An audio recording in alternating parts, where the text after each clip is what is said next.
question from the WhatsApp. Nanjiba from Bangladesh.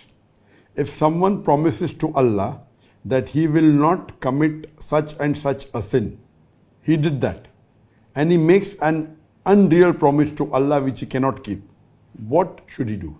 And if a student observes 3 fasts in the name of Allah as an expiation for breaking an oath, and if he hears from many that 10 poor people should be fed or clothed, if he also promises Allah that he will clothe or food, give clothes or food to 10 poor people for all the promises he has made to Allah in his life, which he could not keep, and he breaks his oath, now he has to give clothes or food to 10 poor people as expiation for breaking the same oath again. Nanjiba for Bangladesh has asked that if someone promises to Allah and does not keep that promise, what should he do? Here you have to make a differentiation between a promise to Allah and an oath to Allah. There's 2 differences. When you promise something, it is you're telling Allah, okay, I will do this, I will do that. That's different than taking an oath. If you take an oath, it should have certain clause. Like how Allah takes an oath of fig, Allah takes an oath of Al-Asr, Al-Fajr, then of the mountains. So when you take an oath, you take oath of something, and taking oath is of different types, what scholars say. So promise is something else, that okay, I promise that I will do something, that I promise I'll be good, I'll promise I'll be truthful. That's different. You're making a commitment to Allah, but taking an oath is different. An oath, normally the Prophet said, Sahabas always said, there are many Sayyid who said, that the Prophet discouraged us from taking oaths. Oath means, you said that if I pass the examination, I will go for Umrah. Or if I pass the examination, I'll give charity of $1,000 to the poor people. So this type of oath the Prophet discouraged. It says that taking oath does not change the qadar. It only makes a miser person give in charity. So when you're taking an oath, there are different types of oaths. Some oaths which are good to take, some oaths which are not good to take, some are mubah. The oaths that if you ask and you take an oath of Allah, that if so and so thing happens, I will do this sort of worship. It's not encouraged. It's not haram, because you are putting a stipulation to Allah that okay, if I pass the examination, I will pray 2 rakat nafil, I'll go for Umrah. And if you do that act, if you pass the examination, it is as though you are forced to do it. You're not doing it out of your own free will. So that's one of the reasons. Second is that as though you're bartering with Allah, that if my sickness is cured, I will go for Umrah. If my sickness is cured, I will fast 10 days, or whatever it is. So the Prophet said, the qadar is not changed. So what's going to happen, going to happen. What's written in your destiny will happen. So if you take an oath with bartering something with Allah, it's not encouraged in Islam. It's not haram, but it's not encouraged. The Prophet said, it only makes a miser person give charity. So miser person says that, okay, if I get healthy, I will give $1,000. Okay, the miser person doesn't give charity, so at least he'll give $1,000. So the Prophet personally preferred give charity. Okay, I have decided I'll give charity today, $1,000. Very good. I decide I'll give charity 2,000. Very good. But if you say I will pass, then I'll give charity, it's not encouraged. So oath means you are bartering something. If this thing happens, I'll do this. So these types of oath, Allah says in the Quran, in Surah Maida, chapter number 5, verse number 89, that if the oath is unintentional, Allah will forgive it. But if it's an intentional oath, then if you do not keep it, if you do not fulfill the oath, give a kafara.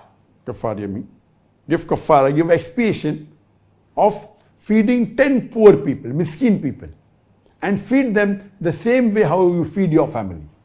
So if you're a rich person and you spend maybe $100 per meal, so feed 10 people with $100 each. If you're a poor person who feeds maybe $1 per meal, so feed 10 people with $1. Or clothe 10 people, same how you clothe a family, or free a slave. So this is the condition put by Allah subhanahu wa ta'ala in Surah Maida chapter number 5 verse number 89, that if it's unintentional oath, Allah will forgive, but if it's intentional, and if it is oath done by you and if you do not fulfill it, feed 10 people, poor people, how you feed your family, or clothe 10 people, or you free a slave. If you cannot do this, then you fast for 3 consecutive days. So if you make an oath, the best the Prophet said is do it, as long as the oath is not a haram oath. Now there are some oaths which are haram. For example, you say that I will go to Dargah and put 10 candles on the Dargah. So this is wrong. Or if you say that I have taken an oath or we have done commitment. One is a commitment, one is a promise, there is a difference. And if you say that if this thing happen, I'll do this, if this thing happen, I'll do idol worship. Idol worship is haram. So anything you say, if I pass the examination, I will do idol worship. Idol worship is haram. So in these conditions, if you take an oath of doing a sin, then the Prophet said, don't do the sin, give the kafara. So if you have given an oath to commit a sin, or given a promise to commit a sin, don't do that sin, do a kafara of feeding 10 people, or clothing 10 people, or freeing a slave. If you cannot afford it, then you can fast for 3 consecutive days. There are some things which is not a sin, but you can't afford to do. You say that if I pass the examination, I will give $10,000 charity. You don't even earn $1,000, I will give $10,000. Suppose you say that if I pass the examination, I'll go for Hajj, and you're sick. That hell doesn't permit you. So if you make an oath which you cannot fulfill, it's not a haram oath. Going to Hajj is good. Giving 10,000 charity is good. So then you give kafara. That is feed 10 people, poor people, equivalent to how you feed your family, or clothe 10 people, or free a slave. If you can't afford this, then fast 3 consecutive days. So one oath which is haram, you should not do it, only give kafara. One oath is which you have committed but you cannot do it because you can't afford to do it, or you're not healthy, you don't have the money. Then the third type is which is mubah. Okay, if I pass, I will give charity, and you have the money, then you give charity. This is optional. One thing is there which is oaths which are good. That you have asked for, you have said you'll do this without putting a condition to Allah subhanahu wa ta'ala. I have committed to Allah that this year I'll give charity of $10,000. And your business goes down. Oath is good. It's not against anything. It's not saying that only if this happened. You have given a commitment. You have given an oath to Allah that this thing I will do this year. And your business goes down. So you had the intention. So if you're given the oath and your business goes down, you cannot give $10,000. Okay, feed 10 people. Can't feed 10 people, clothe 10 people, or free a slave. Cannot do this, fast 3 consecutive days. So one is something which is haram, you should not do it, give kafara. One is you have said something, you don't have the capacity. One is you had the capacity, but then the business didn't go well. So at that time, the best is to fulfill the oath. Whatever oath you have given to Allah, unless it's a sin, unless it's haram, best is to fulfill. You cannot say, if you have the money, your business is done very well, you promised $10,000. Why give $10,000? Feeding 10 people will only cost me $100. Cost me only $200. Why give $10,000? So this is wrong.